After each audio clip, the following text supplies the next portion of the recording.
The Justice Department just released 3.5 million pages of Jeffrey Epstein investigation files, the largest document dump in this case's history. But instead of answers, Americans got more questions. Why are half the files still hidden? Why were documents posted then mysteriously removed? And why did unverified FBI tips alleging horrific crimes against President Trump briefly appear online before vanishing? Today we're breaking down what's in these files, what's been redacted, and why survivors say this is a cover-up.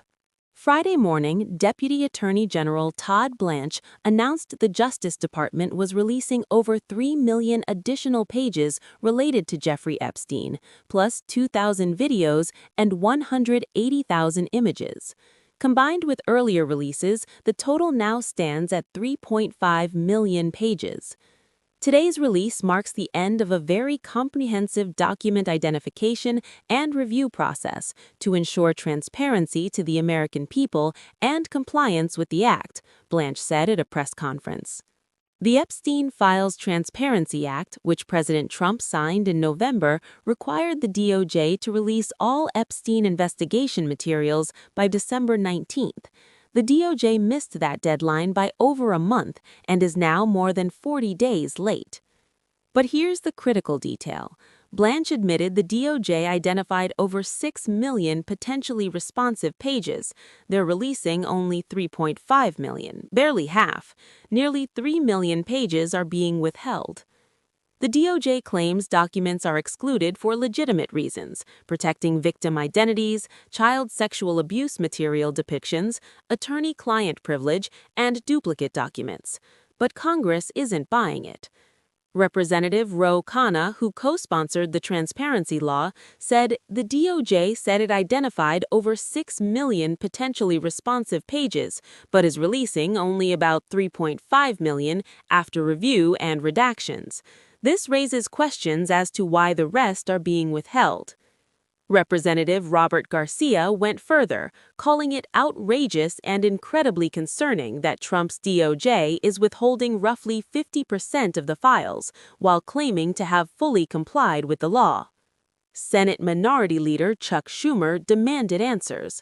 Your numbers keep changing. You say you collected 6 million pages, but you're only releasing 3 million. What's in the 3 million that are missing? The released documents include emails between Epstein and powerful figures, flight logs, FBI investigation records, court filings, grand jury materials, photos, and videos seized from Epstein's devices. Some notable revelations include Bill Clinton connections.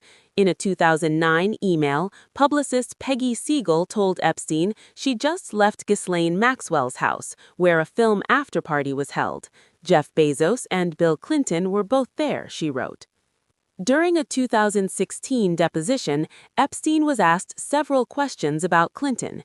He invoked his Fifth Amendment right against self-incrimination to every single question about the former president. Elon Musk appears in newly released documents showing he was invited to Epstein's private island. In a November 2012 email, Musk asked Epstein, "What day/night will be the wildest party on your island?" Musk has previously stated he declined to visit. He hasn't verified whether he actually went or responded to questions from NBC News.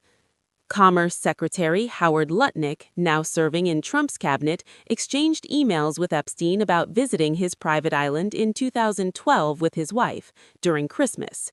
Earlier releases showed Bannon and Epstein exchanged hundreds of texts, with Bannon proposing a documentary to help rehabilitate Epstein's reputation. Trump's nominated Fed chair, Kevin Warsh, appears on an Epstein email list labeled St. Barth's Christmas 2010 with a note, House vir Isle de France. Epstein's will reveals he planned to leave $50 million to his girlfriend Karina Shuliak, along with multiple properties and diamonds, including a 33-carat ring in contemplation of marriage. Ghislaine Maxwell was to receive $10 million. His lawyer and accountant were to get $50 million and $25 million, respectively. Perhaps most significant, Emails from 2019 reference 10 co-conspirators the FBI was discussing. To date, only Epstein and Ghislaine Maxwell have been charged. The identities of these other co-conspirators remain redacted. Deputy Attorney General Blanche explicitly stated there is no client list. The public should not find within the files the names of any men who abused women in connection with Epstein, he said, a statement that sparked immediate outrage from survivors and advocates demanding accountability. Thousands of pages reference President Trump. Many are news clippings, but some contain unverified FBI tips alleging serious crimes. One FBI spreadsheet, which was briefly posted online Friday morning, then mysteriously removed, contained summaries of complaints made to the FBI's National Threat Operations Center. These included graphic allegations of sexual abuse involving Trump and underage girls. One complaint alleged an unidentified woman was forced to perform oral sex on Trump approximately 35 years ago in New Jersey when she was 13 or 14 years old. According to the tip, she bit Trump during the assault, he hit her in the face after she laughed, and Epstein also abused her. The FBI sent an investigator to Washington to conduct an interview, according to the document. Another tip from August 2020, just before the presidential election, alleged Trump was present when a newborn infant was murdered and disposed of in Lake Michigan in 1984. The tipster claimed to have been sex trafficked while pregnant at age 13. Snopes and other fact-checkers have raised serious questions about this particular allegation's credibility, noting Trump and Epstein didn't meet until the late 1980s, years after the alleged incident. A 2020 email from an assistant U.S. attorney stated, "For your situational awareness, we wanted to let you know that the flight records we received yesterday reflect that Donald Trump traveled on Epstein's private jet many more times than we previously had reported or that we were aware of. He was listed as a passenger on at least 8 flights between 1993 and 1996. A 1994 court document describes a 14-year-old girl taken to Mar-a-Lago by Epstein, who introduced her to Trump. According to the testimony, Epstein elbowed Trump playfully and asked, "This is a good one, right?" Both men chuckled while the girl felt uncomfortable. The DOJ issued a statement Friday emphasizing these are unverified tips. This production may include fake or falsely submitted images, documents, or videos, as everything that was sent to the FBI by the public was included in the production. Some of the documents contain untrue and sensationalist claims against Trump that were submitted to the FBI right before the 2020 election. To be clear, the claims are unfounded and false. Deputy Attorney General Blanche told Fox News, "In none of these communications, even when doing his best to disparage President Trump, did Epstein suggest President Trump had done anything criminal or had any inappropriate contact with any of his victims." Trump has never been charged with any crimes related to Epstein. He and Epstein were friends until they had a falling out nearly 20 years ago. Trump has repeatedly denied all wrongdoing. Perhaps the most troubling aspect of this release isn't what's in the files, it's what keeps disappearing from them. Within hours of Friday's release, the FBI spreadsheet containing Trump allegations was removed from the DOJ website with no explanation. It now returns a page not found error. The document has been widely copied and shared on social media, but it's gone from the official government site. This is the third time documents have mysteriously vanished. On December 21st, a photo showing Trump, Epstein, and Maxwell together, file name EFTA0000468, was removed from the site. The DOJ said it was taken down out of an abundance of caution for further review.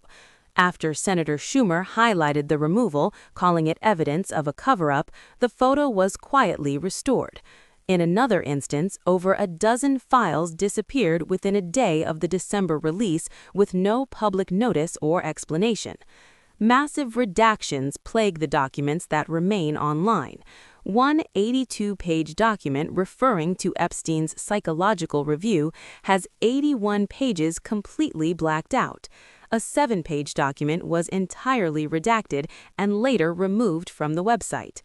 Congress passed a law requiring the DOJ to release all files with only specific exceptions, protecting victim identities, excluding child sexual abuse material depictions, and safeguarding ongoing investigations. But hundreds of pages are completely redacted, with no apparent justification. Representative Ro Khanna said the DOJ is spending more time protecting the Epstein class than the survivors, whose names are required by law to be redacted. 20 women who say Epstein preyed on them issued a joint statement Friday. The Justice Department cannot claim it is finished releasing files until every legally required document is released and every abuser and enabler is fully exposed. This is not over. Bipartisan outrage has erupted in Congress. Representatives Ro Khanna and Thomas Massie announced they're bringing inherent contempt charges against Attorney General Pam Bondi for failing to comply with the law. In February, Bondi told Fox News that the Epstein client list was sitting on my desk right now to review. By July, she reversed course, announcing the DOJ found no incriminating client list, contradicting her earlier statement and sparking fury from conservative figures who had supported Trump's promise of transparency. During his 2024 campaign, Trump repeatedly vowed to release the Epstein files, claiming they revealed a Democratic cover-up. Once back in office, he fought efforts by lawmakers and supporters to actually release them. Trump's current position is that the Epstein files are falsified documents created by his political opponents, including Biden, Obama, and Hillary Clinton. He's called the story a Democrat hoax. Meanwhile, the House Oversight Committee voted to hold Bill and Hillary Clinton in contempt of Congress for refusing to comply with subpoenas related to the Epstein investigation.